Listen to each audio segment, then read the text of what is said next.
সুশাসনের এই ত্রিপুরা রাজ্যে আবারও একটি কলঙ্কজনক ঘটনা ঘটালো দুষ্কৃতিকারীরা, যা এক পরিবারের বাড়িতে ঢুকে সমস্ত কিছু ভাঙচুর করে লুটপাট চালিয়ে উল্টো নেশা কারবারি বলে ফাঁসিয়ে দেওয়ার চেষ্টায় ব্যস্ত শাসক দলের নেতা নামধারী দুষ্কৃতিকারীরা।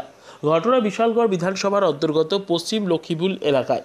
জানা গিয়েছে, গত 21শে এপ্রিল জসিম উদ্দিনের বাড়িতে এলাকার কিছু নেতা নামধারী আক্তার হোসেন, আবুল খায়ের, কবির হোসেন, ছুটন মিয়া, ফিরদৌস মিয়া সহ বেশ কিছু দুষ্কৃতিকারীরা মদ পান করে নেশাগ্রস্ত অবস্থায় রাতের অন্ধকারে প্রবেশ করে ওনার মারুতি গাড়ি, বাইক এবং ঘরের সমস্ত আসবাবপত্র ভাঙচুর করে ঘরে থাকা নগদ টাকা ও স্বর্ণালংকার লুটপাট চালায়।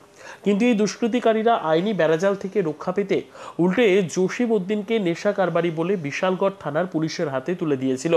কিন্তু দুষ্কৃতিকারীরা পুলিশকে কিঞ্চিত মাত্র নেশা সামগ্রী দেখাতে পারেনি। পরে এই দুষ্কৃতিকারীদের হাত থেকে জসিম উদ্দিনকে রক্ষা করতে তাকে থানায় নিয়ে যাওয়া হয় এবং ঘটনার পরদিন তাকে ছেড়ে দেওয়া হয়।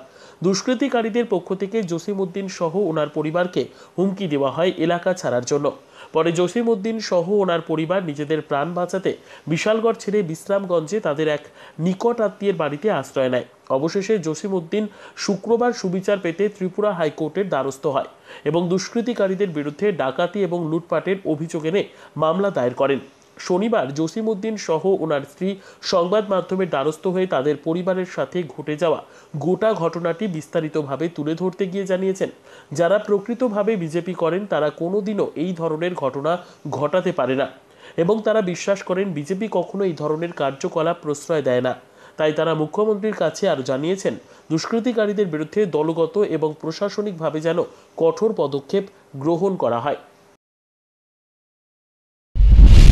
কি ছিল দিদি ওই দিন ঘটনাটা? ওই দিন আমার হাজব্যান্ড একটা জায়গা বিক্রি করছিল।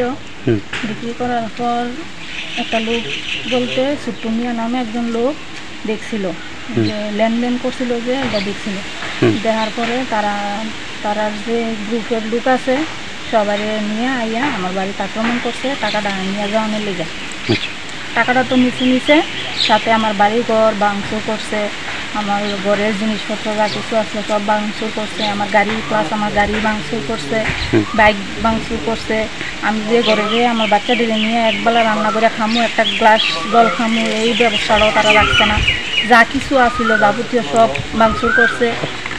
আমার মাইয়ার জিনিস আসছিল, জিনিস চুরি এদিয়েও লয়ে গেছে।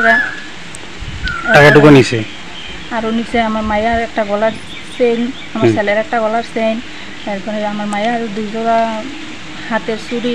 কারা করছে ঘটনাটা? কারা করছে বলতে তারা আমরা গ্রামের লোক হই, আমরা আশেপাশের লোক হই, তারা করছে। নাম কি তারা আইসে মনে করেন 30-40 জন আইসে, এর থেকে 5-6 জন বেশি অন্য অন্য লোকরা দাঁড়াই আছিল। 5-6 জন লোক আসলো, তারা আমরা ঘরের পাশে, তারা করছে। আচ্ছা, তার নাম কি জানেন?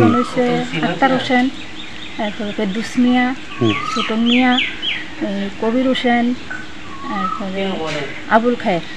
তারা কি করে এমনিতে?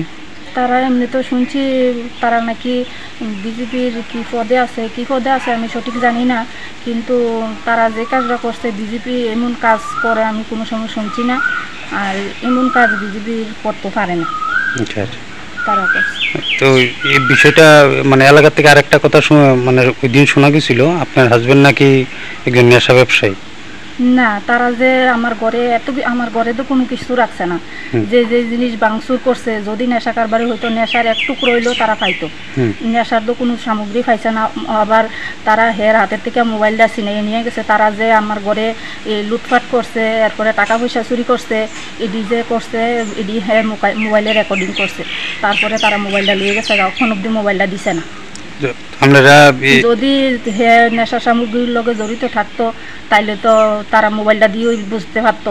আর অতদিন কেউ কোনোদিন থানা তো কমপ্লেন করছে না, গ্রামও কমপ্লেন করছে না, এমন কোনোদিন কেউ জানছো না যে হ্যাঁ নেশা সামগ্রী নেশা করে, মিথ্যা কথা। আচ্ছা, আপনারা কোনো এই বিষয়ে কোনো মামলা টামলা করছেন? আমরা হাইকোর্টে কেস করছি। আজকে করছেন? আচ্ছা, এই বিষয়টা নিয়ে এখন কি চাইতেছেন? আমরা চাইতেছি ওখানে তো বর্তমানে বিজেপি সরকার আছে, তারা নাকি সুস্থ বিচার করে। আমি মাননীয় মুখ্যমন্ত্রীর কাছে সুস্থ বিচার চাই। আমার যে ভাঙচুর করছে আমি যাতে সুস্থ বিচার পাই। তা আপনারা এখন কোন জায়গাতে থাকেন? আমরা বিশ্রামগঞ্জে তারা আমাদের বাড়িতে ঢুকতে দিতে মানুষের কাছে বাড়ি ছাড়া হয়ে আছেন? হ্যাঁ, বলা বলি করে। বাড়িতে গেলে আমার বাচ্চা আছে 2জন, তারা কইতাছে বলে কাটতে লাগবো, কি করবো, এই হ্যান ত্যান করবো, এমন কর। আচ্ছা, আপনার নাম? নিজস্ব প্রতিনিধির রিপোর্ট, দুরন্ত টিভি।